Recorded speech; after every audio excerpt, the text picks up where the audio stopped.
Avertissement. L'émission qui suit comporte des propos et des informations de sources douteuses, véhiculées par des personnages tout aussi douteux, dont l'accoutrement fait honneur à leur comportement. C'est sérieux, de voir de quoi ils ont l'air de... Oui. Si vous êtes malencontreusement offensé par un ou plusieurs propos des geeks contre-attaque, ce serait un peu comme se choquer après un bébé chien avec les gens encore collés qui vient vomir sur votre soulier. C'est cute, un bébé chien. En direct des entrailles de CKRL, voici les geeks contre-attaque!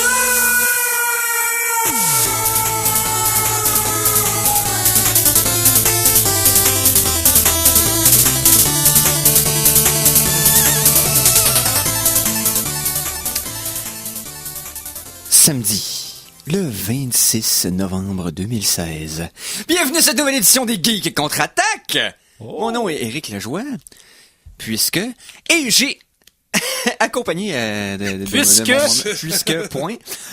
Donc, et j'ai ici accompagné, On n'est pas accompagné. non, je sais, j'ai ici, en ma compagnie, Ah, finir par parler dans le sens du monde, voilà. le monde va vers le nord-ouest. Vous l'avez entendu, Simon Boucher, salut Mister. Bonjour, toujours prêt à dire des horreurs épouvantables. Et à rectifier mes bafouillements, merci d'ailleurs d'avance. Ça me fait plaisir. Nous avons aussi notre chroniqueur cinéma, mais surtout collaborateur de longue date, Conan Arsenault, salut. Bonjour, bonjour. Et à la mise en onde, Mikey G. Ben oui, je suis en train de locker les systèmes in, c'est-à-dire les moteurs de recherche et Facebook. Donc, je serai en mesure de vous fournir de l'information supplémentaire lorsque vous direz « Hey, c'est quoi le gars? C'est qui que... c'est qui... » Là, je vais chercher, puis je vais vous trouver de quoi. C'est parfait. Oh, wow. Bon, on va commencer ça, si on va finir. Ben, hein? Pour apprécier les meilleures sources d'informations, vous devez vous exposer au pire. Voici les Geektualités.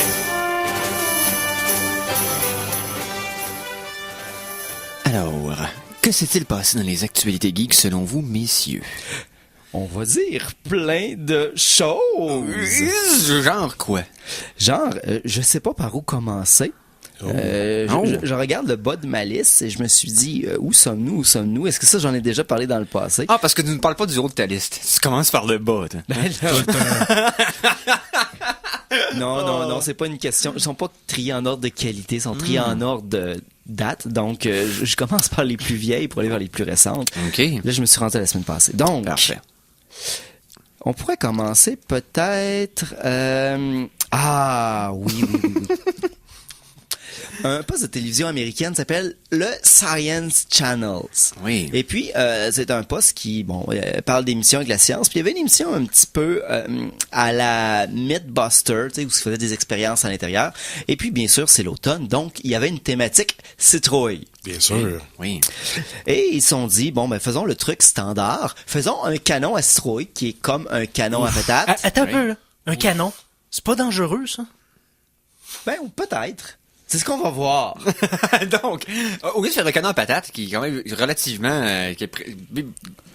Puis, c'est pratiquement un mortier, là. C'est On extrêmement s'entend. dangereux, Ça peut le être canon très à patate, dangereux. ouais. Donc, Donc, citrouille, c'est comme vraiment plus gros. Ils vont fabriquer ça. Plus, ils ont décidé de donner un nom joyeux, le Pumpkin Reaper. Donc, Reaper ici, comme bien sûr, la mort, le Grim Reaper, là, Oui. la mort à la faux, et à citrouille. Et bien sûr, il a mal fonctionné, parce que sinon, j'en parlerais pas. OK. À quel degré est-ce que le Pumpkin Reaper n'a pas fonctionné? Le fossoyeur des citrouilles. Hey, attends un peu, A-t-il fossoyé pour vrai? j'ai un indice sur le fonctionnement de cet appareil-là. Oh oui. Rubrique nécrologique. Il faut quelqu'un qui est mort. Oui. Oh, donc la faucheuse a fauché. Ils ont fait pour une Non, émission en de réalité, télé. non. En réalité, c'est pas ça qui est arrivé. Non. Ah. Quand le camion a explosé, une grosse plaque de métal qui servait à faire la porte de chargement a revolé après l'explosion et est tombé directement sur une dame de 56 ans Oh. qui, la police a justement déclaré, était décédée. Dieu merci, elle n'était pas décédée. Mais après tout ça, l'émission spéciale de Citrouille a été annulée et le poste a été obligé de remplir sa case horaire. Donc, mesdames et messieurs, faites attention, les citrouilles, c'est dangereux. Faites comme moi, restez loin du Starbucks. Oui, J'aime l'escalade de morale dans cette nouvelle-là. Il y a autre chose. À tout moment que je peux dire de rester loin du Starbucks, je vais le dire. Ouais, fair enough. Ok, ça c'est triste pour les gens qui travaillent le building juste à côté. Je me rappelle plus c'est quoi le nom. Là. Bon, les gars, tout ça pour dire que... Oui. On pourrait aller peut-être avec des animaux. Des animaux. Allons-y avec des animaux. Ben oui. Ici, c'est une araignée spéciale. Une araignée spéciale. Parce que bien sûr, tout ce qui commence par c'est une araignée spéciale C'est une bonne nouvelle. est une bonne nouvelle. À première vue, elle a l'air d'une tête de serpent décapitée parce que son corps est jaune, elle a des petites boules noires pour qu'il fait comme si c'était les yeux d'un serpent. Fait qu'elle a l'air d'une tête de serpent qui a des petites pattes sur le côté. Mais heureusement, ce n'est pas juste ça qui la rend spéciale, c'est ses organes internes et surtout le liquide dans ses organes internes parce que quand ces fluides se promènent dans son corps, ça fait faire des pulsations à l'araignée. Donc, à chaque fois que les liquides se promènent dans son corps, ça lui fait faire des petites bosses, puis on peut voir des liquides passer comme des hausses qui se tendent puis qui se détendent un peu partout sur son corps. C'est pas comme ça que les araignées fonctionnent, leurs muscles, justement, c'est pas comme juste des trucs hydrauliques, là, me semble, là. C'est pas, il y a pas de fibres musculaires qui se contractent, c'est comme des jus qui... Effectivement, sauf que leur exosquelette, dans le fond, la chitine, le squelette externe, d'habitude, prévient le fait qu'on voit du mouvement. Ouais. Mais elle est faite pour être en mouvement, comme une sorte de manteau d'invisibilité qui fonctionne pas bien. C'est comme si le fait qu'elle ressemble à une tête de serpent, OK, ça lui donne une apparence plus en vie pour peut-être leurrer des proies ou je sais pas trop, là. Parce que j'espère que mettons, le prédateur du serpent qu'elle limite va pas tomber sur elle. Effectivement. Sans compter que, tu sais, déjà qu'il y a des gens que tu lui mets une araignée dans les mains pis ils aiment pas la sensation. Imagine-tu une araignée dont tout le corps bouge à cause des liquides qui bougent en dedans, ça doit être fascinant.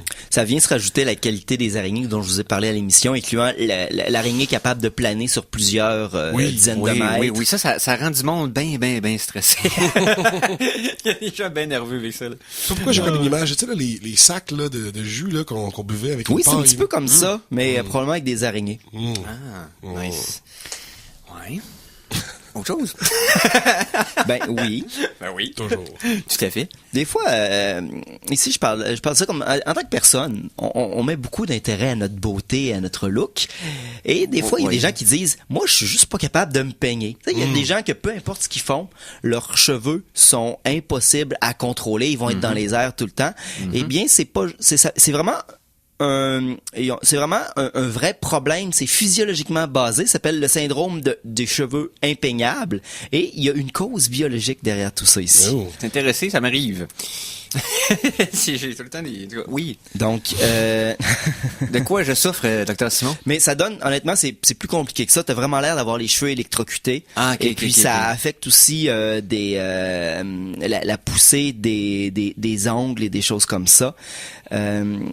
C'est dans le fond, c'est vraiment je vais retrouver mon information. Donc ici. est-ce que le professeur Doc Brown souffre de ça? Non, lui c'est juste qu'il a trop mis sa langue dans les prises de courant. Mais c'est une mutation de 3 gènes à l'intérieur, qui un de ces gènes-là, c'est lui qui contient la base dans le fond pour créer la base des cheveux. Fait que le gène qui écrit la structure qui est la première distance du cheveu qui permet d'aller droit est brisée.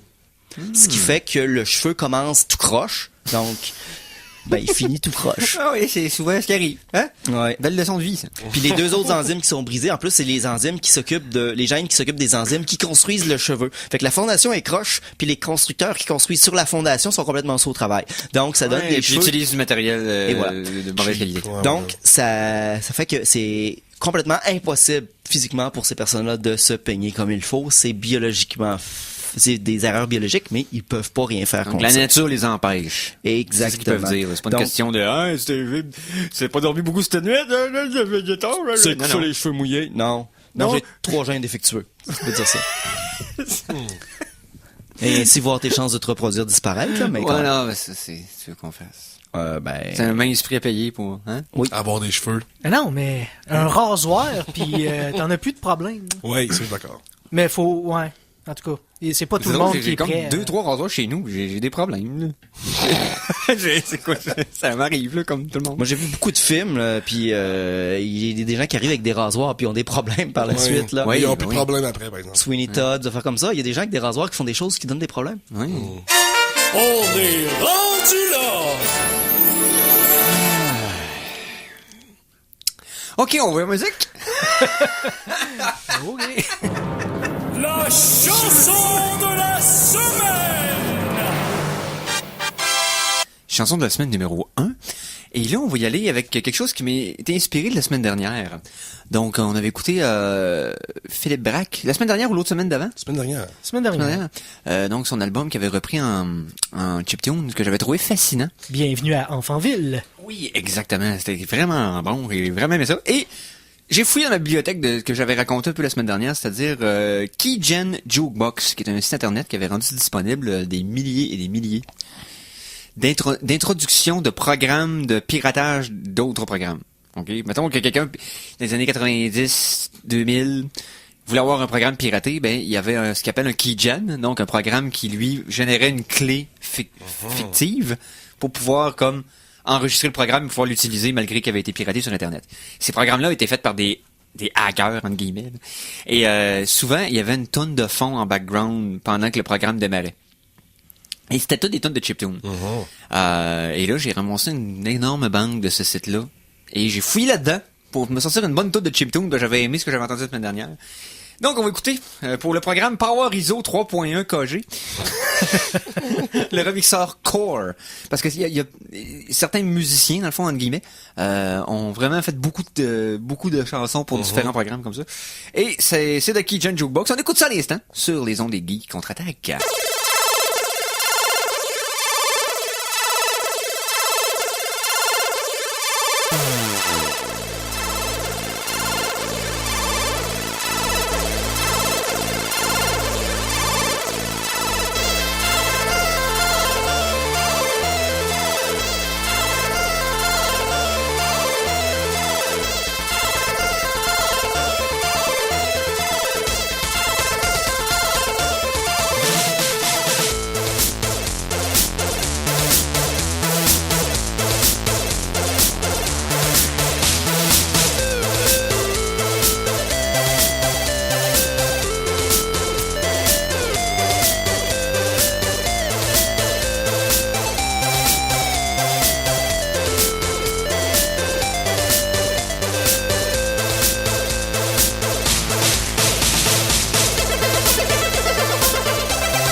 Alors, on vient d'entendre Keygen Jukebox, le remixeur Core, la pièce Power ISO 3.1. J'étais sûr que la tune allait pas avoir de fin.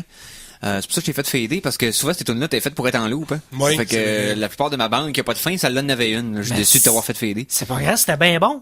Oui, c'est solide. Et j'en ai des milliers comme ça. Allez voir le site Keygen Jukebox. Donc Keygen, c'est K-E-Y-G-E-N en un mot. Et ensuite Jukebox comme Jukebox. Là. Hein, C'est fou raide. c'est complètement malade. Donc allez voir ça. Puis vous allez peut-être en trouver des certaines quantités sur Internet. Là, dans le fond, moi j'ai trouvé ça il y a quelques années. Puis j'écoute ça de temps à autre quand je veux filer old school. Quand je me sens là, tard le soir là, à cœur dans l'âme, là. Je suis pas supposé être réveillé à être sur Internet. Écoute ça, parce que je me sens comme Un vrai hacker. un outlaw diète. Donc, Hey, j'ai faim, moi. hein? Parce que t'as toujours un petit creux. Les Geeks Contre-Attaque sont fiers de te présenter leur soupe minestrone pour le cerveau. Chronique en vrac! Donc, nous allons poursuivre en vrac, parce qu'il semble qu'on a encore des nouvelles pour arriver à la date récente. Fait qu'on va se promener. On va se promener de nouvelle en nouvelle. Parce qu'on pourrait parler de l'actualité, mais l'actualité geek cette semaine, ça se résume en des choses de jeux vidéo puis de cinéma qu'on va parler plus tard, bien sûr. Et Cette semaine, en gros, la grosse chose, c'était, je dirais, le vendredi noir. Puis Ouais. Black Friday, pour que tout le monde dit, hey, il va y avoir des grosses promotions, puis tout le monde se rend compte qu'en réalité, il n'y a pas de grosses promotions, puis c'est pas mal juste les mêmes soldes quand quelque chose est en solde, parce qu'on est au Canada, puis tout le monde s'en fout. Donc, c'est ça. Ça n'a pas la même justification. Ils essayent juste de te faire acheter des affaires. Ben, c'est ça, mais au Canada, c'est un peu artificiel, dans le sens que c'est pas une fin de semaine comme Thanksgiving l'est aux États-Unis. Ça n'a pas du tout le même impact. Donc, nous autres, c'est un peu comme, hey, on fait semblant d'avoir un Black Friday aussi. Non, c'est pas, non. Non, nous autres, les équipes avec qui on travaille aux États-Unis sont en congé de mardi à mardi quasiment. Là. C'est fou comme ça. Je vois des vidéos sur Facebook Oui. par rapport au Black C'est Friday américain. Oui. C'est tellement violent que je me dis c'est fake, ça a pas de bon sens. Je vais dire comme un de mes idoles d'humoriste qui s'appelle Bill Burr qui disait il y a rien dans un centre d'achat qui mérite d'être piétiné pour. Non. Rien mérite d'être piétiné pour. En tout cas, pas 25 $ de rabais sur une TV de 900 pièces. Non. Peut-être 50. Ouais, 75. 75 piastres, là. Je vous écrase toute la gamme. Ouais, sauf que je dis. Pour un paquet de peanuts. Pour être très, très honnête, la plupart du temps, les rabais, c'est comme...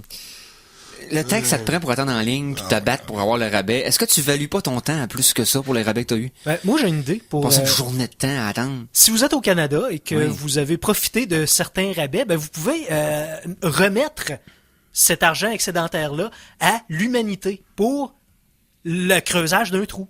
Oui. Ah Hein? oui, c'est vrai! La promotion! Oh, un de nos jeux Parle-nous-en préférés. donc, Simon. Oui, parle-nous-en, Simon. C'est Oui. extraordinaire. Chaque année, je sais pas si vous connaissez le jeu Cards Against Humanity, donc un petit topo rapide, c'est un jeu de cartes avec des choses horribles imprimées dessus. Traduction, dans le fond, de l'hostie de jeu, qui est la version francophone de... Québécoise, ouais, exactement. c'est ça. Donc c'est un jeu de cartes où quelqu'un joue une phrase à compléter et tout le monde doit jouer la chose la plus horrible qu'ils peuvent imaginer pour la compléter. Ouh, c'est drôle. Oui, ben absolument ça devient horrible rapidement. Et cette compagnie-là, chaque année, fait une promotion pour le Thanksgiving. L'année dernière, vu que Thanksgiving, c'est la période des soldes, elle avait décidé d'augmenter le prix de leur jeu de 5-10 $. Nous autres, ça va coûter plus cher pour une semaine. Et ils ont eu des ventes. Mais l'argent excessif a été donné à des œuvres de charité. Chaque année, ils donnent des œuvres de charité. Mais cette année, ils ont décidé de faire quelque chose de différent. Il n'y a pas de promotion. Ils ramassent de l'argent. C'est comme, faites un don et ils creusent un trou. Ils ont pris un terrain vague, quelque part. Ils ont des camions bennes. Et pour chaque dollar, sert à payer l'équipe qui creuse des trous. Aucune parcelle de l'argent va aller à une œuvre de charité. C'est écrit sur leur site. Allez-vous donner de votre argent? Pourquoi vous donnez pas cet argent-là à une œuvre de charité? Puis les autres, ils répondent simplement, pourquoi toi tu donnes pas ton argent à une œuvre de charité plutôt que nous la donner? C'est des affaires comme ça. Mais Dans le fond, c'est comme, donne-moi de l'argent pour le trou être plus creux. Oui. C'est tout ce que t'obtiens en échange. hier soir, j'ai pas regardé présentement, mais hier soir, on était à 70 000 $ et ils allaient creuser pour encore 36 heures. Oh! Donc, ils vont creuser un trou. Vous pouvez le voir se faire creuser en direct. Donc, cherchez trou, hole, puis Cards Against Humanity, et vous allez voir en direct un trou se faire creuser. Tout simplement pour le fait de creuser un trou. Et juste dire la dernière ligne des questions et réponses sur leur site web, c'est qu'allez-vous faire si jamais vous réussissez à vous rendre jusqu'au magma chaud?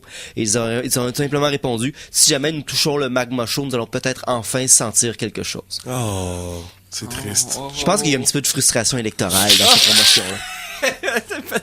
Peut-être. En tout cas, un matin, il y avait 70 000 $ de données. Ouais. Bon, mais faut lui donner ça. Ils sont, Ça, créatifs. Créatifs dans leur façon de d'avoir des promotions à tout le moins. C'est sympathique. Personne de Card Against Humanity. Donc, Bon. Hey, une autre nouvelle. ben oui. Hey, tu sais, les gars, je vous parle souvent des robots là, qui s'en viennent, qui vont nous... Bon. Toi, t'as une frayeur J'ai quotidienne encore- de la singularité. Encore une nouvelle. Encore un petit micro pas de plus vers la singularité. Est-ce que ça a rapport avec une équation? Probablement quelque part, mais non, pas Non, dans la ok, manière pas, que... ok. Non. Ils ont réussi avec des senseurs dans une bouche et aussi un peu partout dans un visage humain à recréer les sons qui sortiraient de la bouche sans, dans le fond, sans passer par les cordes vocales. Donc, la personne, elle fait juste, mettons, dire les mots sans air, puis l'ordinateur est capable de savoir qu'est-ce que les mots sont dits, puis ça sonne en synthétiseur les mots. OK. Donc, ça, en tant que tel, c'est intéressant, mais c'est parce que ça ouvre la porte à bien comprendre quelles parties du cerveau sont utilisées lors de mouvements très complexes lors du langage. Donc, parce qu'il y a des senseurs sur la langue, sur le palais mou, sur les lèvres, vraiment, dans l'oreille intérieure aussi, vraiment pour, recréer le plus possible. Donc, une fois que on va avoir bien compris la motricité fine de toutes ces affaires-là, donc on va pouvoir être capable de, avec seulement un scan cérébral, parce que dans le fond, l'activité cérébrale est la même si on pense aux mots ou si on les fait. Oui. Si tu penses à dire le mot ou si activement tu le fais, c'est pas mal les mêmes régions qui sont stimulées. Donc, avec ça, les robots vont être capables de savoir de qu'est-ce qu'on pense. Mais C'est ça ta conclusion. c'est ça ma conclusion, c'est là le... Mais non, mais il y a tellement des applications incroyables pour le monde, justement, qui vont parler. Il y a tellement des millions d'applications. Je veux dire, on s'en vient à une coche de la télépathie. Dans le fond, c'est pas la télépathie, c'est juste qu'ils vont finir toujours nos phrases avant qu'on y finisse, puis ça va être tannant. Ça va être tannant. C'est ça que tu voulais dire? Oui. Ça va être fatigué. Je veux ajouter sur ta nouvelle, Conan, parce que je suis tombé sur de quoi d'assez intéressant hier. Souvenez-vous de cette formule-là. N égale 2 à la I moins 1. OK? Parce que ça va être, ça risque d'être le futur de l'intelligence artificielle. Cette équation-là serait l'algorithme pour sur lequel se base l'intelligence humaine, l'intelligence qu'on a là, serait due à cet algorithme-là qui serait la théorie de la connectivité.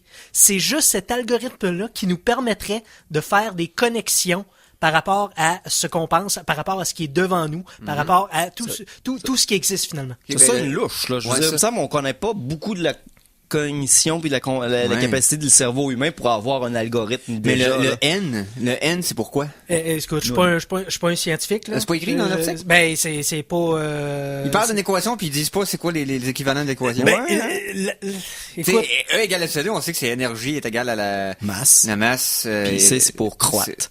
Ouais, la masse croate au carré. C'est exactement ça, Simon. C'est exactement ça! Mais c'est quoi? C'est par rapport, c'est une étude qui a été publiée dans le journal Frontiers and Systems Neuroscience, donc si vous voulez plus de détails. Oui. allez, C'est quoi, c'est déjà? C'est N? N égale 2 à la I moins 1. Donc, c'est de la manière que les systèmes neuronaux, bon, dans le cerveau, les neurones s'arrangent et s'allument en même temps pour créer un pattern. C'est-tu, dans le fond, être niaiseux, c'est deux intelligences moins? Regarde, c'est possible. Exactement ça, tu c'était m'as de la pas donné moyen. de lettres, ça fait que je fais ce que je veux. Fait qu'ils ont fait des tests avec des souris, puis ils ont fait goûter des choses différentes, et il y a des chemins neuronaux différents qui s'allumaient, et ça prouverait cette théorie-là, que la théorie de la connectivité serait à la base de l'intelligence humaine, ce qui amènerait un pas de géant dans la synthétisation de cette intelligence-là, c'est-à-dire l'intelligence artificielle. Alors voilà. Et pour la même série de t-shirts de révolutionnaires qui vont être contre la singularité quand ça va arriver, avec l'équation sur le dessus, why, that's wrong, pis des affaires comme ça. Donc, j'espérais que ça fasse une division par 0 puis tu pouvais te servir de cette équation-là pour détruire les robots en leur disant. Non, mais ça, faut faire comme dans Portal, là, c'est dans Portal ou dans Half-Life qu'il y a un petit guide, sachez vos paradoxes, donc, Faut que tu poses, t'as 3 paradoxes à dire à une tourette, là, ça devient self-aware, puis là, Je pense que c'est dans Portal 2. Ouais, je pense que c'est dans le 2. Oui. Puis, je m'en souviens comme plus des paradoxes. Ah oui, est-ce qu'un set qui contient tous les sets se contient lui-même? Donc, ça, c'est un des 3 paradoxes. Ah, L'autre, ok. c'est accepter l'ordre de refuser cet ordre. C'est un autre paradoxe. Puis le 3e, je m'en souviens plus, mais... 3e, c'est pourquoi qu'une clé USB qui a 2 faces prend 3 essais à plugger. Hein? C'est Hein? correct. Mais Eric, c'est correct, c'est paradoxe, fini ça. C'est fini C'est ça. fini? Ah, c'est vrai, on en avait parlé, c'est vrai. Le USB-C, là, tout est fini. J'ai vu aujourd'hui sur un forum quelqu'un qui disait quand le créateur du USB va être mis en terre, ils vont le déposer une fois, le relever, le tourner doucement, le redéposer une deuxième fois, le relever, le tourner une 3e fois et enfin le descendre en terre. Ça serait Ça arrivera pas au créateur de l'USB-C. Non. Lui va partir en feu. Fait que là, les gars, j'ai 2 choix de nouvelles. Est-ce qu'on parle de trous ou on parle de caca dans l'espace? On va commencer par les trous, on va se garder le dessert, j'imagine, pour la pause. Bon, ben, puisque vous commencez. OK, avec les trous, avec Cardigan du Midi, Ben on va oui, faire une transition. oui. Mais non, ici, c'est des scientifiques qui ont découvert, je voulais dire trou, mais c'est une manière de dire profond et creux. Ah, OK. Des scientifiques ont Creux et trouvé... délicieux, comme dirait ben, McCain. ça, c'est les gâteaux, hein, là. Ouais, Voilà. Oui, creux et délicieux. De Beccaine. Les scientifiques ont découvert quelque chose qu'on pensait beaucoup moins profond que cela. On a découvert des preuves qu'il y aurait de l'eau à 1000 km sous la surface. Pour vous mettre ça en contexte, 1000 km de surface de la Terre? oui, ou de- c'est Oh. environ un tiers du chemin vers le centre. C'est pas...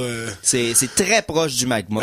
À l'état d'eau? Elle n'est pas vaporisée à ce Non, elle température-là? serait probablement à l'état liquide ou du moins contenu. Parce que ce qui est arrivé ici, ça a été découvert grâce... puis probablement qu'il y a assez d'eau que si cette eau-là serait en surface, les terres seraient complètement submergées. Donc, il y a probablement une quantité gigantesque d'eau très profonde, trop profonde pour qu'on puisse s'y rendre, parce que 1000 km de Non, c'est creux, c'est pas en donnant des 5 piastres à Cardigan Community qu'on va se rendre là-bas. Non, c'est ça. Ici, ça a été découvert à partir d'un diamant qui a été trouvé, dans le fond, à São Luís, qui est, dans le fond, pas loin de Ruiana, au Brésil.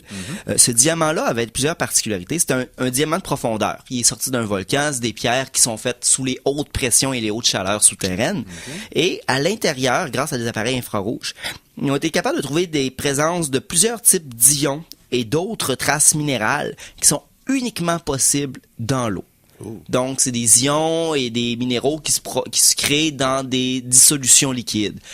Et les diamants qui ont retrouvé étaient complètement parsemés, clairsemés de ces petits éléments-là. Donc, ils ont nécessairement été... C'est pas juste une contamination, c'était vraiment partout à l'intérieur de la pierre. OK. Donc, ils ont été capables de spéculer par rapport aussi au type de diamant, comment il a été retrouvé, sa composition, sa profondeur. Le diamant a été fait environ à 1000 km de profondeur. Il y a des traces uniquement possibles par une création lors de présence d'eau, ce qui amène donc de fortes chances que le sous-sol souterrain très profondément contienne des lacs avec probablement des créatures monstrueuses.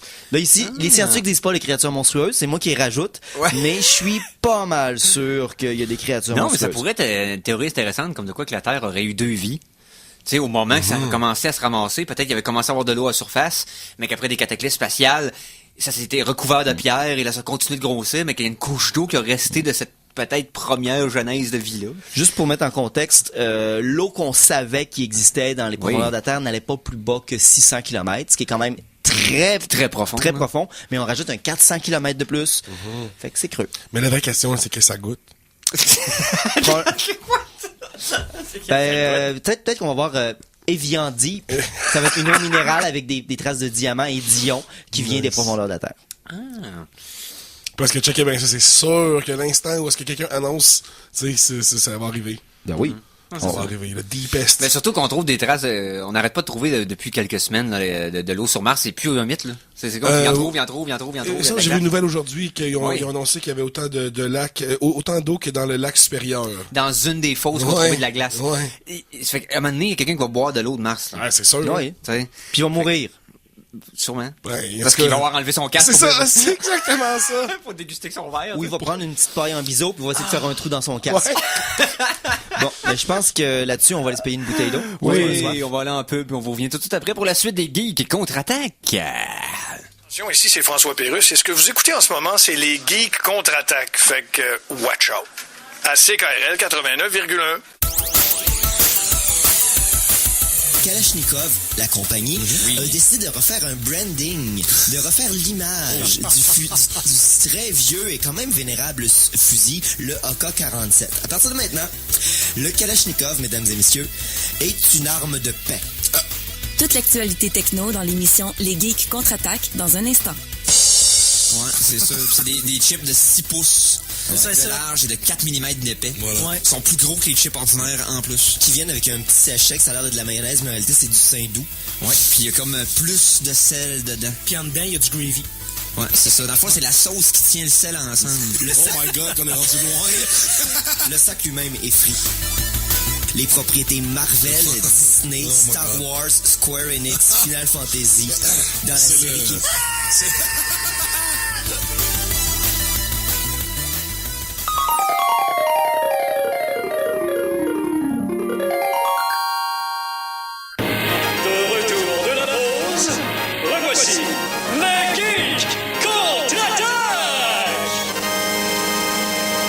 Et nous sommes de retour pour l'émission Les Geeks contre-attaque. Et on était parti sur une chire à parler de choses. D'entre-deux fougères. Oh, ouais, oui. D'entre-deux fougères. Cette émission sur Internet que vous pouvez regarder quelques épisodes, c'est animé par Zach Galifianakis, humoriste américain relativement populaire depuis la sortie de Hangover. Vous savez c'est qui? C'est le barbu avec le... Non? J'ai pas vu Hangover. T'as pas vu? Ok. Le 1 vaut la peine pour de vrai. Ah oui, le 1 est extraordinaire, les autres c'est des suites. Là. Les autres c'est des copier-coller. C'est comme la matrice, ça avait pas besoin d'une d'autres. Oh là, je suis tanné, là, je pars de quoi? Nous nous apprêtons à vous entretenir de faits vérifiables, véridiques, éprouvés. Mais pour combien de temps? Chronique Science. Oh, et Simon va l'air surpris. Simon, c'est la première fois que t'entends le thème? Non, c'est pas la première fois que j'entends le thème, c'est juste que je le trouve un peu sérieux pour ce qu'on va amener. Mais oui, c'est de la science. C'est de la science.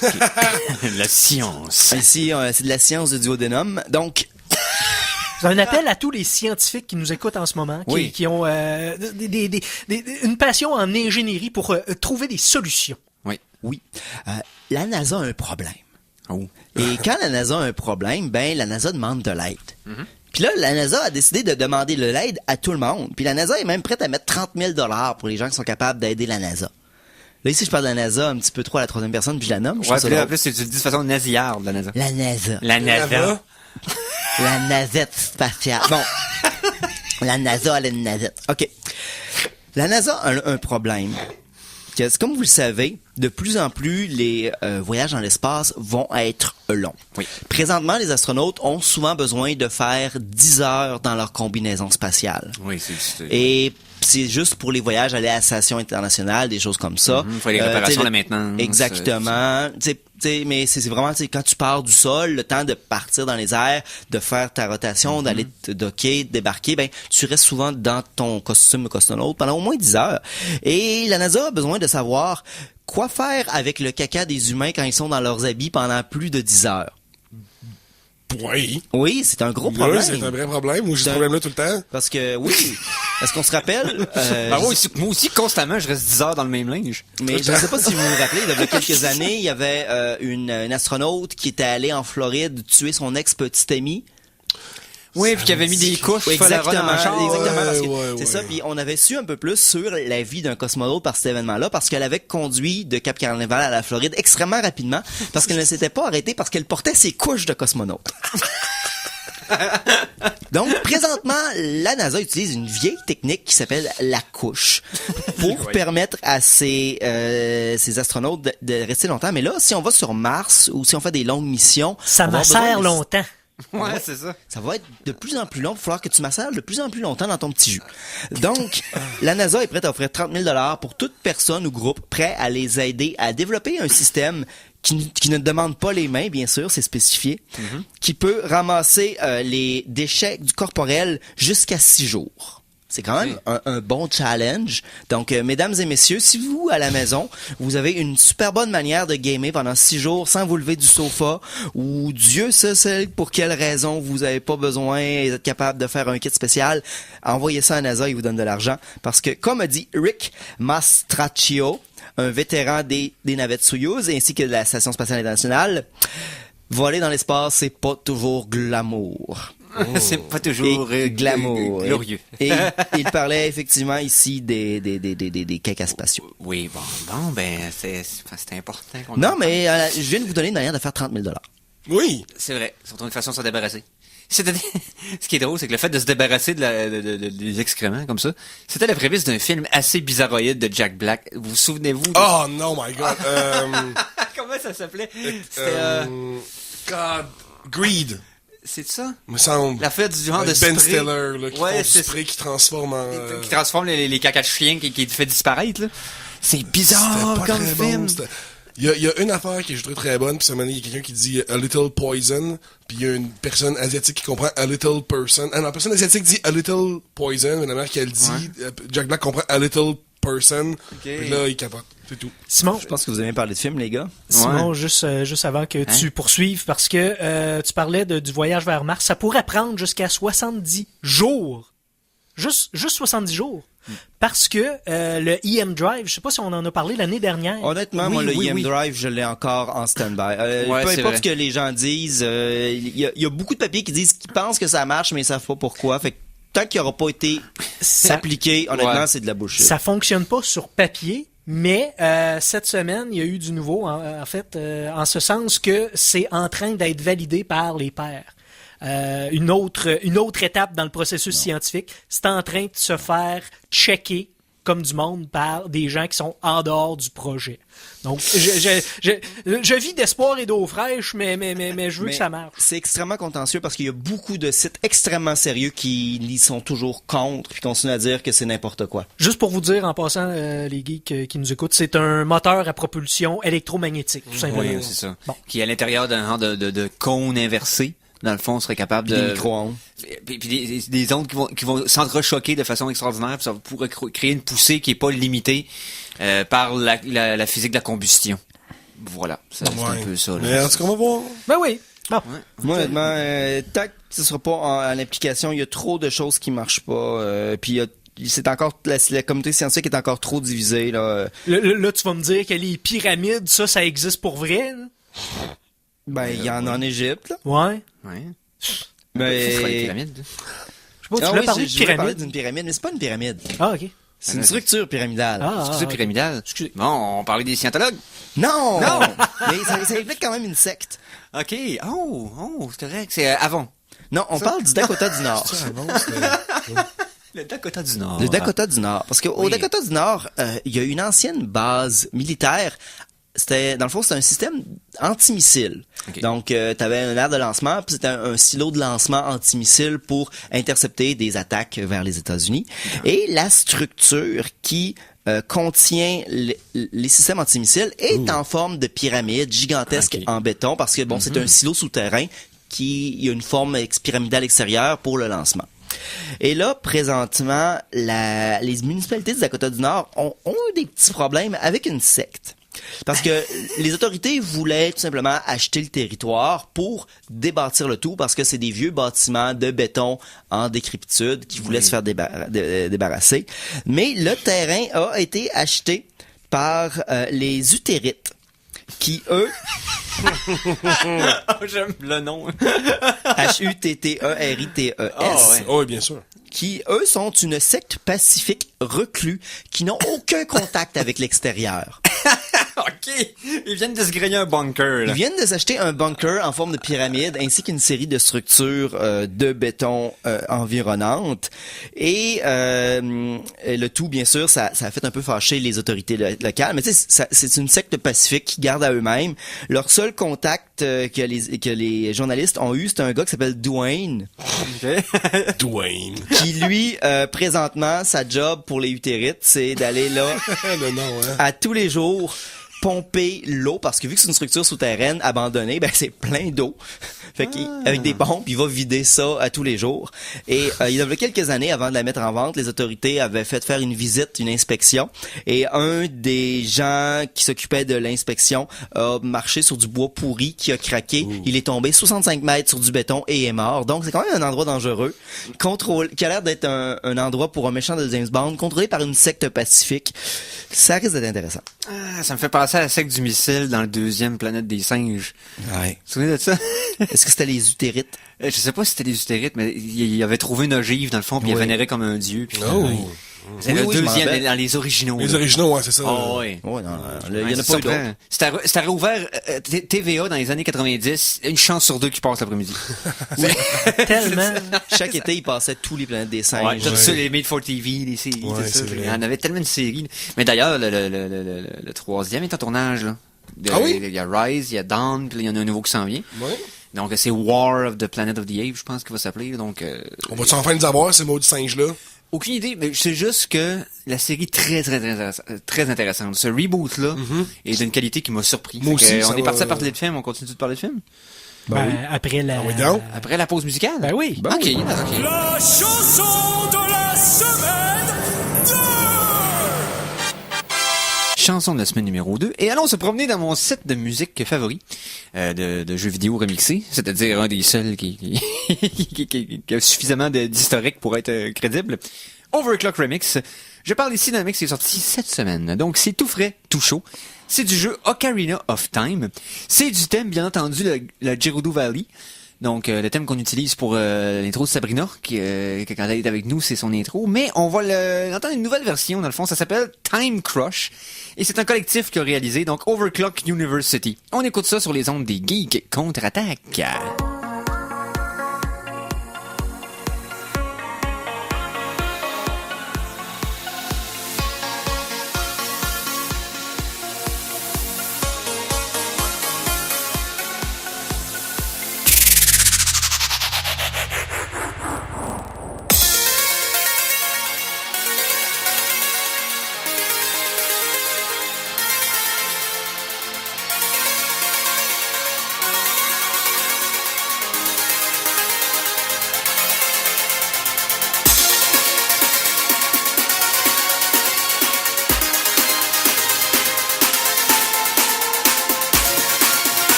Alors, on vient d'entendre Overclock University, la pièce Time Crush. Ça, c'était le thème remixé de Gerudo Valley sur Ocarina of Time. C'est disponible depuis quelques jours seulement là, sur overclockremix.org. Donc, ici. Chronique Cinéma!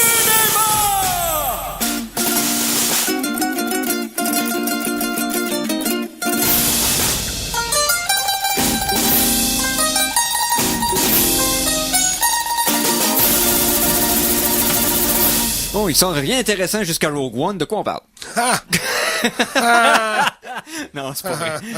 C'est pas vrai. Mais c'est vrai que la saison a comme pris un petit Mais ça sort dans down. tellement pas longtemps, Rogue One, à Noël. C'est vrai. Mais tu sais, avec Arrival, Doctor Strange sorti récemment, là, il me semble qu'il y a comme un petit creux de vague, là. Mais sinon, de quoi on parle? Ben là, je vais vous parler vite, avant de parler du film que j'ai vu cette semaine, je vais vous parler de quelques films qui sont de nouveau sur Netflix, que je recommande chaudement. Oui. Entre autres, je vois As Above, So Below, petit film d'horreur que moi j'ai vraiment trouvé intéressant, du monde qui vont dans les catacombes de Paris. Et puis, c'est intéressant. Inherent Vice, donc aussi de l'excellent, Gars dont t'oublies le nom, là. Oh, lui, oui. Oh my God! Paul W. Anderson. Merci W.S. beaucoup, Anderson. Paul S. Anderson, exactement. Paul S. Anderson, ouais. Ouais, parce que un des Paul Anderson, c'est lui qui est le bon, là, parce qu'il Il y en a un autre qui est weird. qui est pas bon. Je pense que c'est Paul Thomas Anderson. Paul Thomas Anderson, Paul ça, c'est Wes lui qui a fait... Anderson, c'est lui qui a fait les pas bons films. Non, C'est non, Paul non. Thomas Anderson. Paul Thomas Anderson, ça, c'est celui qui a fait les Resident Evil, les Non, films non. bizarres de même. Non, ça c'est Paul Thomas Anderson. OK. Mais l'autre, Paul Wes Anderson, ça c'est le pas bon. C'est l'autre, oui. Ouais. OK. C'est ça, lui qu'on aime, c'est PTA. OK, pitié. PTA, ouais. Donc, Inherent Vice avec Oui. de lui. Avec Joaquin Phoenix. Richard Joaquin. Ouais, ce cher Joaquin Joaquin Phoenix. le Phoenix. C'est un film Ouais. de détective des années 70. Oui, mais surtout un autre projet de... C'est parce que après The Master, dans le fond, ils ont continué la collaboration, puis on sent le même genre de mots dans le film. Une grosse cinématographie d'amour. J'ai pas encore écouté le film, mais c'est intéressant. Ah, puis Joaquin Phoenix là-dedans, il est très très bon encore une fois. Ben, tout le monde est très bon. Josh Brolin est très drôle là-dedans avec ses bananes au chocolat. Ouais, tu vas comprendre quand tu vas le voir. OK. Là, je regarde vite. Il y a, j'en parlais tout à l'heure entre la pause, là, quand il était sorti récemment, 10 Cloverfield Lane. Oui. Qu'on avait parlé quand ça avait sorti, là, qui est pas relié nécessairement avec Cloverfield directement, mais qui est un bon petit film en huis clos, avec une performance sensationnelle de John Goodman, donc Oui. très recommandé. Pour les gens qui aiment la magie et les magiciens, il y a la série Fool Us de Penn and Teller. Et puis, J'ai tout écouté quand ça a sorti. c'est J'ai tellement gros fun. fan de ces gars-là. Ah, moi aussi. Et c'est la saison 1 qui est enfin disponible. Là. C'est sûr qu'ils sont rendus plus loin dans la vraie vie, mais il reste que c'est le fun de voir ça sur Netflix. Sinon, il y a David Blaine aussi, Real or Magic. Là, donc, c'est intéressant quand même parce que ce que j'ai aimé dans celui-là, c'est qu'il montre plus que quand il fait des choses vraies, c'est plus des exploits physiques. Tu sais, mettons comme rester immobile pendant 12 heures. C'est pas un truc de magie, c'est un exploit physique. C'est juste que tu sais. Blaine, il... Mais non, mais il a lâché son espèce de c'est vrai, je fais vraiment de la vraie magie. C'est Ah, mais plus. il se croit, Ouais, là. ouais, je suis d'accord. Il est convaincu qu'il est vraiment meilleur que C'est un sorcier! Mais il est pas aussi pire que Chris Angel. Ouais, mais c'est les mêmes genres de magie, par contre. Là. Ouais. Le street magic extraordinaire, là, faut pas comprendre. Ouais, il y avait David Copperfield dans le temps qui se prenait la tête aussi. là. Ouais, sauf que Copperfield disait pas que c'était vrai. Tu sais, c'est un illusionniste, un Il prestigiateur. s'occupait de coucher avec des modèles. Ouais, c'est Exactement, une bonne mais tu job, sais, ça, c'était quand même. un show, il y avait un habit de show, c'était un spectacle. Eux autres, c'est comme, non, j'étais en rue, je fais des affaires que tu peux pas comprendre, man, c'est pas rendu ici. J'ai des bracelets en cuir. Ouais, c'est ça. Donc, ben là, c'est ce que je peux voir pour l'instant. Ouais, il y a Fury qui était sorti récemment, qui est, Oui. c'est vrai, qui est très bon, là. Brad Pitt et Shia LaBeouf. J'ai-tu dit Shia LaBeouf? Oui, Shia LaBeouf, qui a un bon rôle dans le Il s'est film. arraché une dent lui-même pour ce rôle-là. Oui. Ah oui, un film qui parle de l'amour des petits animaux, hein. Ouais, c'est ça. Non, c'est un film qui parle de remerciements. C'est juste des tanks partout. Des tanks. C'est a lot of tanks. Thanks. Lot Non, of tanks. c'est basé sur une histoire vraie, je pense. Hein. Fury, ça? Ouais. Un Québécois qui était vraiment boosté dans l'armée. Là, qui... What? Non, je me trompe de film. Ok, c'est Non, bon. mais on passe Fury est inspiré de faits réels de la Deuxième Guerre. C'était après la Deuxième Guerre, c'était un régiment de chars d'assaut qui a appris après tout le monde que la guerre était finie. Ouais, c'est ça. Puis essaie de rentrer tranquillement chez eux. Et ça arrive pas. Ouais, exact. Mais il n'y a pas de Québécois dans cette histoire-là, me semble. En tout cas, pas dans le film. Ouais, je me trompe, c'est beau. Ça Mais se peut, je me trompe. Québécois Badass, c'est Roméo Dallaire, là, le film qui s'en vient sur lui. Là. J'espère qu'il va en avoir un, parce que si vous savez pas c'est qui Roméo Dallaire, allez vérifier qu'est-ce qu'il a fait, parce que c'est incroyable. Ouais, c'est insolide. Là. C'est débile. J'espère que la scène où il arrête un hélicoptère à page d'une seule main. Sérieusement, il l'a quasiment fait. Quasiment fait. Ouais, c'est vrai, c'est Civil War, dans le fond, ils sont inspirés de Renaud D'ailleurs, Dallaire. Civil War Ouais, qui arrive ouais. sur Netflix début décembre. Oui, Oh. c'est vrai. Ouais. Parlons, ouais, vu qu'on ouais. parle de ça, je voulais Ben spécifier. oui, pour ceux qui l'ont pas vu encore, c'est certain Ben, que c'est un incontournable. Donc, voilà. Bon, fait que je vais vous parler d'un film que j'ai vu cette semaine. Hein? Non, mais il va nous rester une demi-heure après. On parle-tu de potin un petit peu avant? Ah oui, donc? OK, dans le fond, quelle bande-annonce qu'on a vue récemment qui est sortie? C'est ça que je suis en train de regarder Ah, mais vite, attendez, vite. j'ai peut-être des petits potins. Faut que je les Oh. retrouve. Laissez-moi quelques secondes. Il n'y a pas de problème. Vous m'avez pris un petit peu à des brébus, qu'on dit. Au début, ouais. Au début. Oh! Oh. Connaissez-vous Mad Shelia? Mad Shelia. Parce que ça fait plusieurs semaines qu'à chaque semaine, je parle un petit peu de la Chine. On sait pas exactement quand est-ce que ça va se rendre, puis on sait pas quand est-ce la prochaine suite de Mad Max va arriver, mais entre-temps, il y a Mad Shelia. Qu'est-ce que c'est? Oh. C'est un rip-off de Mad Mad Sheila. Max Sheila. fait en Chine. OK. Mais tu sais, des qualités budget, puis présentement la Chine, ben c'est des gros films d'explosion, des choses Oui. comme ça. Le budget est plus proche du premier Mad Max que du dernier. Mais allez voir la bande-annonce et puis vous allez voir que ça a l'air d'être très Mad Maxien. Oh, version wow, il chinoise. essaye vraiment. Je pense Ok. que ça vaut la peine en attendant qu'on ait un prochain Mad Max. Allez voir une bande-annonce de Mad Shelia, S-H-E-L-I-A. C'est pas Sheila, c'est Non, c'est Shelia. Shelia. Mad Shelia. Ah ben. Puis sinon, on pensait que c'était mort. Et horriblement décapité pour pas que ça revienne en vie, mais non. Ouais. Oh my Il y a God. encore des rumeurs. Non, mais le remake de Highlander est revenu en vie. Ah. Ils ont pas coupé la tête encore, hein? Mais non. Ils réussissent Parce toujours qu'un à nouveau revenir. directeur a été attaché au projet. On parle de Chad Stahelski. Dans le fond, qui a co-dirigé John Wick, puis Ok. qui va co-diriger John Wick 2. Donc, c'est peut-être le retour de gens avec des kills qui Je coupent vous des dirais, têtes. pour de toute la série Highlander, de tous les films, toutes les séries télé, vous ne devez en voir qu'un. Oh! Tu me dis le deuxième. Le dernier, Ah, le dernier, c'est hein. ça. Mais j'aime ta blague. Ben, c'est ça. Il ne doit en avoir qu'un, c'est le premier. That's it. That's all. Le reste, c'est une belle tentative. Puis dernière rumeur, parce qu'il n'y a pas de date, il n'y a pas rien, mais Legendary Entertainment, donc Oui. qui ont fait Dark Knight, Godzilla, Interstellar, Pacific Oui, Rim. oui, oui. Dans le fond, c'est une compagnie de production. Ils ont acheté les droits d'un livre qui a déjà été mis en film.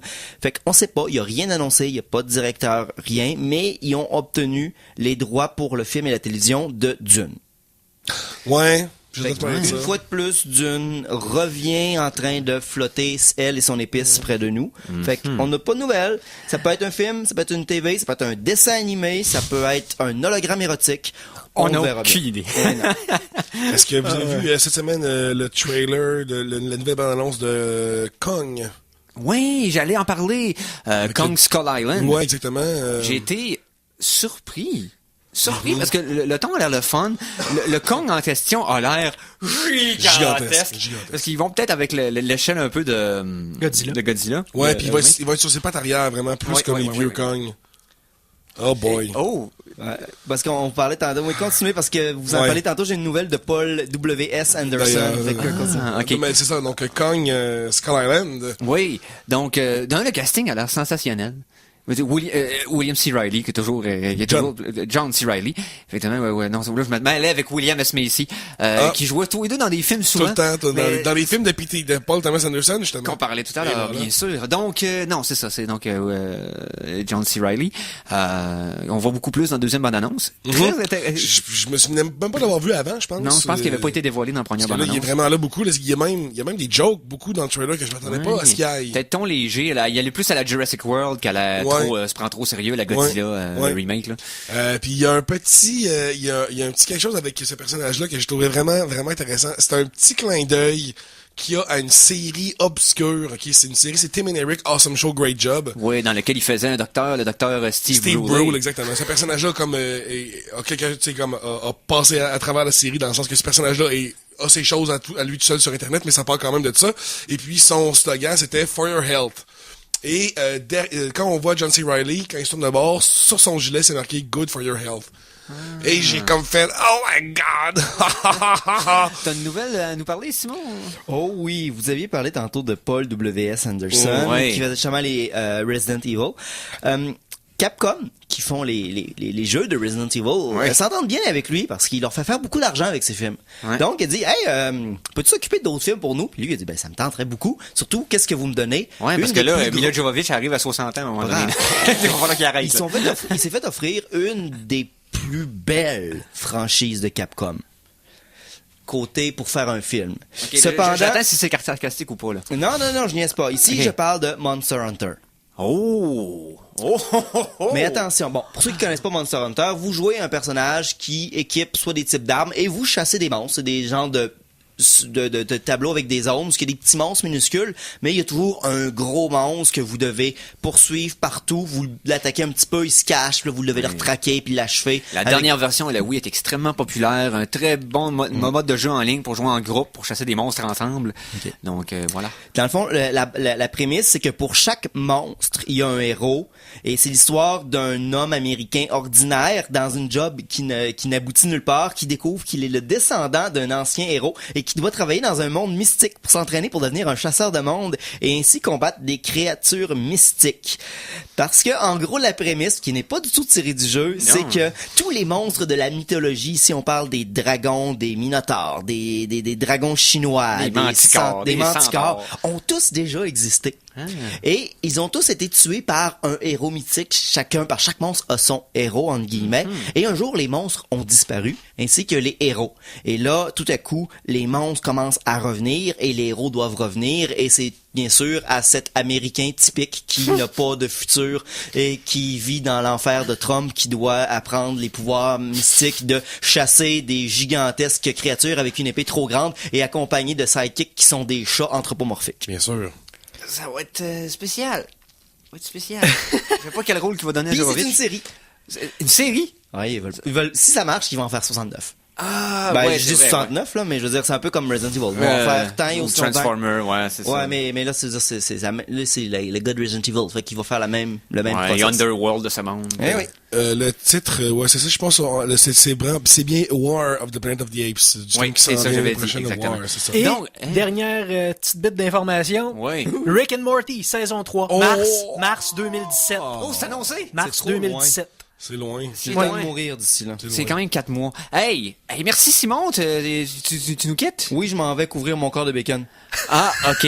Donc, Simon nous quitte. On va être la dernière demi-heure Simon-less. Donc, restez avec nous. On vous revient après la pause pour la suite et fin des Geeks contre-attaque.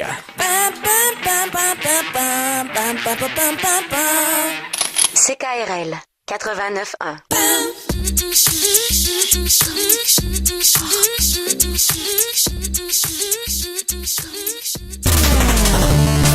Vous êtes-vous déjà posé la question? Mais pourquoi ai-je constamment à lire toute l'information qui me passionne? Y aurait-il une meilleure méthode? Eh oui, les Geeks contre-attaque peuvent les lire pour vous! 90 minutes d'actualité techno, de jeux vidéo, de cinéma, de séries télé, de chroniques étranges et insolites, et de toutes les autres niaiseries qui nous passent par la tête. Bref, c'est les samedis, c'est de 15h à 16h30, et c'est sur les ondes de CKRL 89.1. Et c'est ça, là. Pourquoi que la toune fait tout le temps avant que j'ai fini de parler?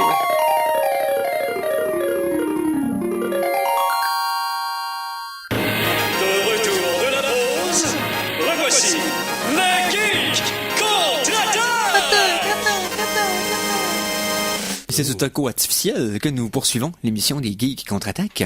On parle de quoi? Un écho analogique. Ah, au lieu de parler de quoi? On parle-tu à quelqu'un? Ben oui.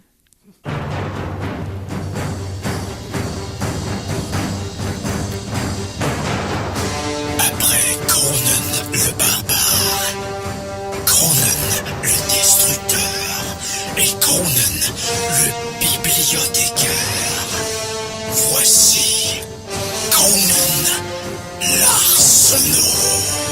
Oh my god, tellement hot. Conan. La dernière demi-heure est à toi. On parle de quoi pour commencer? On parlait de film. OK. Parce que je suis allé voir un très, très, très, très long film et je vais vous en parler. Je vais vous en parler, mais ça va de manière tellement détourné que je vais pas dire grand-chose, mais je vais vous dire plein d'affaires en même temps. Je suis allé voir The Arrival. Oh, Bon! le dernier film de Denis Villeneuve. Yes! L'arrivée, je pense. Hein. Oui, je pense. Premier que c'est ça. contact. Ah, Ben ça, c'est les en Français, là. Français. Ouais. Premier contact. Mais bref, The Arrival. Ouais, The Arrival. Donc, The Arrival. Pour le monde qui a pas vu aucune bonne annonce, il y a des vaisseaux extraterrestres qui sont sur la Terre. Ils sont juste là. Et puis, ils semblent rien faire d'autre qu'attendre. Donc, les gouvernements s'empressent de faire un premier contact. Et comment faire un contact avec des races qu'on connaît pas? On va chercher du monde de tous les champs d'intelligence humaine. Et, Spécifiquement des linguistes. Ben non, elle n'a fait que partie. Je veux dire, il y a ben d'autres monde impliqué là-dedans. Mais c'est comme elle qui est la clé, si on veut. Mais ils sont allés demander à ben d'autres monde avant elle. Parce qu'elle a le temps de voir ça aux nouvelles. Elle a le temps de voir cette affaire-là arriver avant que quelqu'un vienne la voir comme... Ouais, là, on aurait besoin de On a besoin de Lois Lane puis d'Hawkeye, c'est ça? Ouais, exactement. Parce que c'est le mash-up DC Marvel que vous attendiez depuis si longtemps. Amy Adams et Jeremy Renner, bien sûr. Donc, paraîtrait qu'Amy Adams se tire drôlement bien d'affaires dans ce film. C'est clairement... Ben, je te dirais que c'est vraiment elle qui brille dans le film. Parce que Jeremy Renner, pas tant que ça. Il est là. Le reste du monde, il y a personne qui est mauvais. Tout le monde est adéquat. Forrest est super bon. Oui. Mais il y a pas tant de... Que j'ai d'ailleurs hâte de le voir dans Rogue One aussi. Là. Oui. C'est que son personnage avec l'armure, les cheveux pis tout. Mais non, c'est ça. Il y a pas grand monde qui est vraiment... Il y a personne qui est mauvais, mais elle brille vraiment là, par son jeu émotionnel. Et puis, c'est parce que ce qui est intéressant dans ce film-là, c'est que je dirais que au troisième acte, il arrive ce qu'on va dire un punch. Non, c'est pas vraiment... Non, c'est... Un revirement, une révélation. Mais c'est pas au troisième acte, c'est vraiment plus vers la fin du film que ça... Faut que tu reconsidères le film que t'as vu. Pas dans le sens de... Ah, ce n'était qu'un rêve. Non, c'est ça. C'est vraiment pas dans le sens de... Ah, tout ce que vous avez vu, ce n'est pas vrai. Plus dans le sens sixième sens, genre... Non, c'est pas un Shyamalan non plus. Non plus. Non, mais... Non, c'est ça qui est vraiment particulier avec ce film-là. C'est la première fois que je vois ce concept-là amené comme ça. Parce que c'est un concept que je peux... C'est un nouveau genre de punch. Il peut pas nous le dire sans nous dévoiler. C'est ça, parce que c'est tellement... narrativement parlant, c'est pas quelque chose que vous avez jamais vu. OK. Right? C'est pas comme, mais c'est parce que de la manière que c'est apporté, de la manière que ça vient supporter le sujet, c'est brillant. Je vous dirais que la thématique du cercle est extrêmement importante. Autant au point de vue visuel qu'au point de vue scénaristique qu'au point de vue visuel. Vraiment. On y revenait visuel. Visuel deux fois, j'étais pas sûr si j'avais dit visuel. On a fait un cercle. Ouais, voilà. Et voilà. Je tente une réponse. Vas-y. Finalement. C'est même pas c'est quoi qui c'est vrai, mais vas-y. Finalement, là, les extraterrestres, ouais. là, ben, c'est nous autres que finalement, on est comme la première génération. Non, c'est pas ça. Moi aussi, j'ai pensé que c'était ça. Non, en fait, je te dirais que eux, pourquoi ils sont là et de où ils viennent, c'est pas tant à propos de ça. C'est même pas tant à propos des extraterrestres, c'est vraiment à propos des humains. Mais le film tourne un peu la prémisse sur comme un bas, là, tourne ça complètement de bord vers nous comme un miroir. Ouais. C'est pas nécessairement ça qui est l'événement qui est le plus important qui se passe dans le film. C'est comment qu'on réagit avec le savoir qu'il y a une nouvelle race, mais c'est aussi qu'est-ce qu'on fait avec ce que... Parce que eux dans le fond, ils disent, à un moment donné, ils disent, on est là pour X raisons. Puis ça, littéralement, moi, il y a quelques concepts que moi j'ai accroché tout de suite parce que c'était comme ouais, mais c'est pas l'important, cette affaire-là, puis vous nous en parlez pas. Mais c'est pas grave. Ça change rien à comment le film est intelligent et profond et tout. Mais c'est des affaires que mon petit geek de sci-fi, c'est comme ouais, mais cette affaire-là, c'est comme c'est pas l'important de savoir ça dans une optique science-fiction. Je vais donner un exemple. Si je compare ça à un film que j'ai vu, un film qui m'a marqué pour ce qui est d'un premier contact extraterrestre, qu'il avait bien réussi malgré tout, puis là on niaisait avec lui, mais Sing. Shyamalan. Ce que j'avais aimé de ce film-là, c'est que c'est pas à propos des extraterrestres. C'est entièrement sous le point de vue de la petite famille qui subit ça de loin, qui est spectateur de ça. Puis les différentes réactions à l'intérieur de la même famille à ce genre de révélation-là dans la réalité. Un qui devient complètement paranoïaque, des enfants qui sont juste terrifiés, d'autres qui prennent ça froidement, puis un qui à l'intérieur de lui, Mel Gibson, ça fait re-questionner complètement sa foi avec les événements. Mais c'est joué de façon tellement subtile. C'est un des meilleurs... Parce que oui, le film le plus populaire de Shyamalan va rester Le Sixième Sens, mais je pense que son film le mieux tourné et abouti et signe. J'ai adoré ce film-là. Puis je l'ai réécouté, je l'ai encore aimé quand je l'ai réécouté. Il y a quelque chose qui a réussi ce film-là, que je sais pas s'il va être capable de retoucher un jour, mais il y a des bons mots en tout cas pour le dernier Shyamalan. Oui, Split avec qui est sorti... James McAvoy. Hein? Oui, ça, ce film-là est sorti présentement dans les festivals de cinéma un peu partout. Il est pas encore au cinéma. Pas encore en salle. Pas encore en salle. Ça fait la tournée des festivals. Et à date, il y a un gros buzz autour du film. McAvoy joue quelqu'un qui a à peu près 30 personnalités, puis il en fait, il doit en jouer une vingtaine dans le film. C'est quelque chose comme ça. Et ça a l'air que c'est surprenamment distinct et réussi comme effet. Ça a l'air que c'est quelque chose. Le gars, 24 personnalités. 24 personnalités, Ouais. ouais. Mais pour revenir à il y a un peu de ça, dans le sens que oui, l'aspect de signe, l'aspect contact qui est plus sur les humains, qui est sur les humains, pardon, est vraiment là. Oui. Sinon, c'est beaucoup plus aussi, il y a un petit peu de contact là-dedans, dans le film Contact. Oui. Oui. Avec Jodie Foster. Il essaie de savoir comment, est-ce qu'on utilise les mathématiques, est-ce qu'on utilise, comme, il essaie... Ou rencontre du troisième type, si on remonte plus loin. Parce qu'en rencontre du troisième type, je te dirais que mais je te dirais que ça fait partie des grands films de premier contact. Ça, c'est sûr et certain qu'il est dans les top 10 des meilleurs films de contact avec officiels. Okay. Mais c'est ça. Il y a quand même une phrase, moi, qui m'a fait exploser de rire dans une salle silencieuse. Oh. Moi, j'ai ri tout fort quand tout le monde était vraiment comme pris par le moment. Mais moi, cette phrase-là m'a vraiment fait sortir. Mais pas fait sortir, mais c'est parce qu'on s'est vraiment buté à la limite scénaristique que j'appelle, dans le sens que il y avait un personnage qui avait besoin d'avoir une information, puis il l'avait pas. Là, il y a juste un personnage qui est arrivé comme « Hey, en passant, telle affaire. » C'est littéralement ça qui est arrivé, puis je hurlais de rire quand c'est arrivé, mais c'est pas grave. C'est pas grave. C'est un peu comme ceux qui ont déjà vu des games d'improvisation, puis que le gars dit « Ça prendrait une pelle. » Puis Hey, tiens, voici une pelle. Non, il dit « Hey, vendeur de pelle, Ouais. pelle. » Ben, là, tu sais... Il vend une pelle, c'est comme... Mettons, ça aurait été ça, mais dis-toi que le vendeur de pelle aurait été inclus au début dans l'histoire. Right? Okay. Parce qu'il t'a revenu parce que ça fait un cercle. Ouais, c'est ça. Ah, ben oui! Toi, t'étais un rond. Ouais. Mais pour de vrai, c'est un des films là, qui m'a, récemment, là, qui m'a vraiment, pas laissé sur ma faim, mais que, tu sais, j'y repensais, pis c'est donc des bons concepts. Ah, ouais, pis, ouais, mais ça veut dire que ça, ils ont mis ça en place, mais ça implique telle affaire, pis telle affaire. T'sais, donc, Villeneuve est encore sur une bonne lancée. Oh my god, là, j'ai tellement hâte de voir Blade Runner. Oh my god. Mais ce qui est fascinant, c'est que Denis Villeneuve, non seulement c'est un Québécois pour en est fier, c'est parce que c'est de la vie d'Hollywood. Un des meilleurs directeurs actuellement, là, qui est présentement en train de travailler à Hollywood. C'est un des plus respectés, des plus bien vus. Les acteurs veulent jouer dans ses projets. Oui. C'est pas juste un bon directeur, un bon réalisateur québécois, c'est un des meilleurs de la business à l'heure où on se parle. C'est extraordinaire ce qu'il est en train de faire. Là. Moi quand j'ai... Okay. Permettez-moi un commentaire éditorial maintenant. Okay? Vas-y, mon homme. Le buzz un peu gonflé hors de proportion quand Denis Arcand a eu son Oscar du meilleur film étranger pour des vieux qui parlaient de sexe sur le balcon. OK? Bon, OK. Je comprends que le sujet a peut-être comme touché des gens, là. Mais question cinématographie, on passera, là. OK? Oh my god. Placer une caméra, on avait du monde qui parle sur une galerie. Non, mais là, c'est... Regarde. Je suis sûr qu'il y a plus que ça, puis t'inquiète, je veux pas trop être critique. C'est juste que je trouve que parce que Denis Villeneuve fait des films hollywoodiens, on dirait qu'on en parle moins, que le gros boss qui est autour de Denis Arcand qui a duré comme 3 ans pour juste le trophée de ça, alors que Villeneuve est en train de se magasiner une réputation légendaire à travers le monde. Parlez-en. Écoutez ces projets. Prisoner, c'est extraordinaire. Enemy, ça joue avec votre tête comme peu de films j'ai vu le faire. Sicario, la cinématographie de ce film-là est sublime pour ce genre de... On n'est pas habitué dans un film d'action policier qui joue avec les cartels de la drogue d'avoir des belles images de même. Tellement des beaux coups de Parlez-en, Villeneuve, c'est notre ambassadeur, un des meilleurs ambassadeurs qu'on a eu dans l'histoire du cinéma québécois. Puis arrêtez de faire semblant qu'il n'existe pas parce qu'il fait des films en anglais. Je t'aboute, là. Voilà, mon éditorial est fait. Bon, c'est heure, on peut aller se rincer les oreilles. Ouais.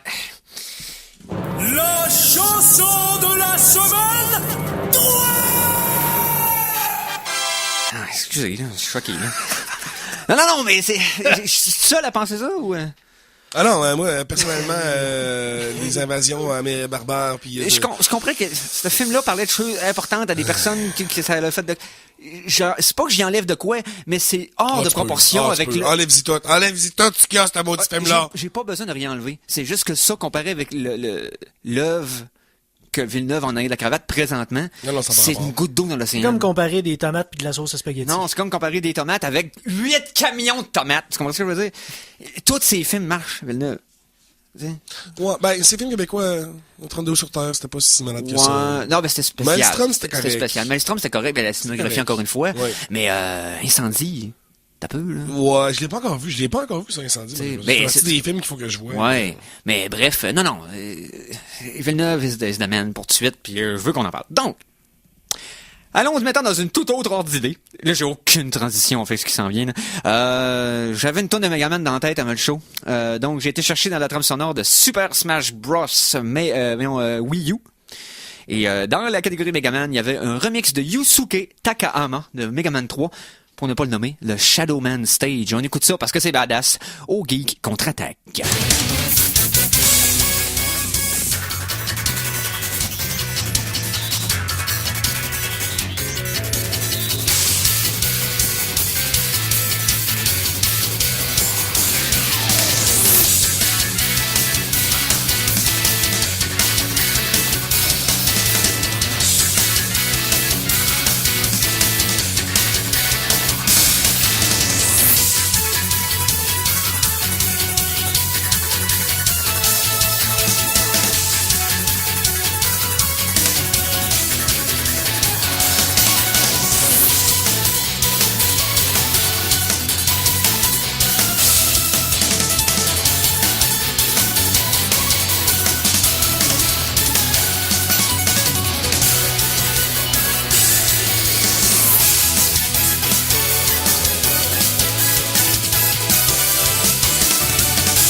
Voyons, c'est ben trop bon, cette toune-là! Ah oui, c'est solide. Écoute, tellement qu'on... Donc, Shadowman Stage, Megaman 3, bien sûr par Yusuke Takahama, c'est de la trame sonore de Super Smash Bros. Wii U, le Super Smash Bros. Wii U. Je vais le dire comme faut, parce que c'est la seule façon de vraiment le dire. Là, je veux que vous me commentiez une nouvelle par rapport à un sujet en particulier. Oui. Chronique jeux vidéo! Alors, chronique jeux vidéo. Et là, on va parler de... Là, je veux que vous m'expliquiez Ubisoft le contenu téléchargeable, qu'est-ce qui se passe avec eux? Là? Ils ont fait une annonce cette semaine et ils ont simplement dit qu'ils n'allaient plus faire payer les fans pour l'expérience complète quand ils achètent un jeu. Donc, quand tu achètes le jeu, si tu veux voir l'histoire au complet, tu payeras pas des suppléments pour avoir l'expérience au complet. C'est qu'ils vont charger seulement pour les DLC, pour des dessins cosmétiques ou des options online, mais l'expérience du jeu ne sera pas payante. Donc, plus de DLC qui en rapport dans l'histoire principale, il va en avoir, mais ils vont être gratuits. C'est ça qu'ils veulent dire, dans le fond. Bon, c'est une bonne nouvelle, ça. Ça, c'est une bonne nouvelle. Une autre compagnie qui a fait une annonce, parce qu'on en attendait une, attendait une. Donc, après presque 90 jours de silence radio, Hello Games, les créateurs de No Man's Sky, suite à comment le dire sans exagérer, une débâcle. On va dire ça comme ça. Ouais, suite aux réactions négatives. Euphémisme. Ouais, du jeu No Man's Sky, ont brisé enfin le silence pour annoncer qu'ils ont passé beaucoup de temps par la suite pour réparer les bugs initiales qui étaient causés que le jeu était instable. Et par la suite travailler sur un prochain update qui vont inclure la structure pour des nouveaux modes dans le jeu. Donc, le DLC s'appellerait Fondation. Oui. Et là, à partir de là, on va installer toute l'infrastructure pour pouvoir faire en sorte qu'un mode de jeu qui va permettre de construire des bases soit là. C'est un peu... Il y a deux arguments de ce côté-là. Un, beaucoup de monde disait que No Man's Sky, c'est Minecraft sans la construction. Bref, c'est Minecraft plate. Parce que c'est procédural, parce que c'est du resource gathering. Dans le fond, tu vas chercher des ressources, mais tu fais rien faire avec. Sinon, comme avoir un vaisseau qui va plus loin. Ils n'ont pas tort. Mais, en rajoutant ça, oui, ça va rendre le jeu un peu plus fun, on peut construire, on peut faire des... Cependant, donc ils disent, qu'est-ce que ça donne de construire une base? C'est parce que le but, c'est de... Tu te promènes tout le temps plus loin. Tu t'en vas, tu y retourneras jamais. C'est un argument qui fait du sens aussi. Donc, je sais pas vers où ils s'en vont avec cette patente-là. Je paierais plus une façon d'extensionner ton vaisseau, te promener dedans. Peut-être que ta base se promène. Que ton vaisseau devienne une station qui se promène, puis qu'à l'intérieur de ça, tu peux te bâtir des pièces de plus pour faire des affaires. Bref, je suis intrigué, mais ils partent de loin, là. Parce que là, on a le squelette d'un jeu, on n'a pas un jeu. Fait que là... Puis j'étais un fier défenseur du jeu. J'ai aimé mon expérience des prochaines semaines, les premières semaines. Toi, tout de suite, t'as déchanté après... Ça n'a pas été long. Après 3 jours. Après 3 jours, j'étais comme, là, c'est beau, j'ai fait le tour. Et Eric, maintenant, tu parles au passé. J'ai pas rejoué depuis un mois. J'ai pas retouché. J'ose pas. J'ai peur de pas avoir de fun. J'ai boosté mon vaisseau au bout. J'ai dit là, je suis prêt à aller dans le centre de l'hiver. Puis sachant que tout le monde me disait aller dessus, je veux pas l'expérimenter pour tout de suite. Parce qu'il y a rien expérimenté. Oh my god. Je sais pas, Même pas un dude avec un thumbs up, même pas une photo de Sean Murray qui est comme, yeah! Non, je sais. Je suis comme... Bon.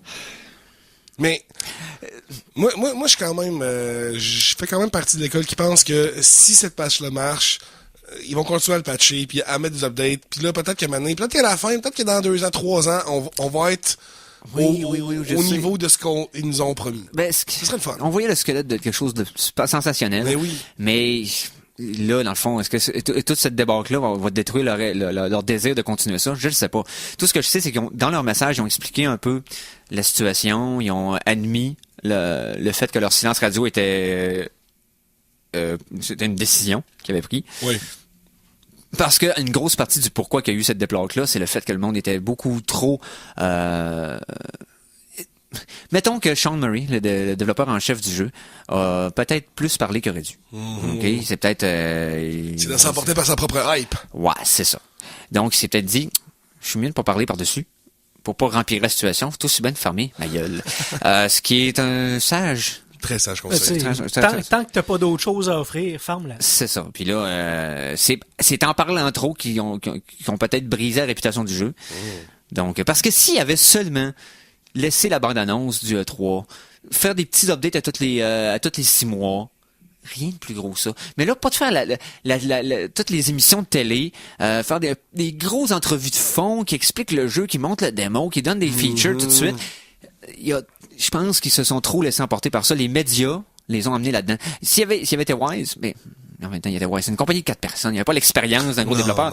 Mais tu sais, si Sony avait été Wise, Sony, ils n'ont pas de pardon là-dedans parce qu'ils ont embarqué dans la hype plus encore. Oh oui. Mais Sony aurait dû les protéger en disant, si vous voulez nous parler, parlez-nous autres. Eux Ouais. autres, on les laisse travailler, parlent à nous autres. Ouais. Ça aurait peut-être été intelligent. T'sais. Comme ça, il y aurait eu un filtre. Ou en tout cas entre prudent. C'est ça, parce qu'il y aurait eu un filtre entre ceux qui trippent sur le projet et le public qui trippe sur le projet. Il y aurait un filtre entre les deux pour peut-être tempérer les... Mais t'as pas les l'impression affaires. que Sony aurait... il me semble que j'ai l'impression que... Parce que une affaire que je trouvais vraiment le fun, tu sais, nonobstant, mettons, tout ce qu'il a dit, la vibe qu'il dégageait, c'était vraiment le fun. C'était pas une vibe corporate. Non, tu sais, non, que, c'est vrai. Tu sais, ça, je pense que c'est une des raisons pourquoi que ça a si bien marché, c'est parce qu'on voyait comme une espèce de dude un peu qui ressemble à un gars qu'on connaît tous, tu sais, que j'ai fait un petit jeu, puis là, que le concept était tellement hot, que je pense qu'on a tous embarqué de full de bon On cœur. était avec lui. Vraiment, pour de vrai. Ça inspire. Je Ça pense inspire. pas qu'il y aurait eu cet engouement-là si ça aurait été tout de suite le corporate shield de Sony, Ouais. comme « Hey les jeunes, tu sais, Ouais, je viens vous parler c'est vrai. d'un nouveau jeu. Yes. Bah, hey, c'est ça, c'est ce qui m'a fait l'émission. Ben oui. » Ben oui, Alors, hey, merci beaucoup, Conan. ça me fait plaisir. On remercie Simon, qui nage dans le jus de bacon présentement. Et Mikey, bien entendu. Ben, merci Eric, c'est parce que sans toi, cette émission n'existerait pas. Merci à tous nos auditeurs. Suivez-nous sur Facebook, YouTube, Twitter, SoundCloud, etc. 3 petits points. Jacques Bégin avec écoutedon.ca suivra à l'instant. Et si ça n'existait pas parce que je n'étais pas là, si vous seriez pas là, je le ferais tout seul, ça serait pire. Merci d'être là quand même. Sur ce, on s'en reparle la semaine prochaine. Salut les geeks.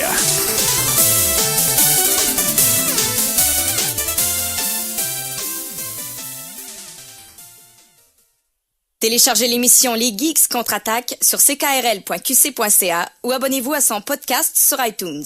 CKRL 89.1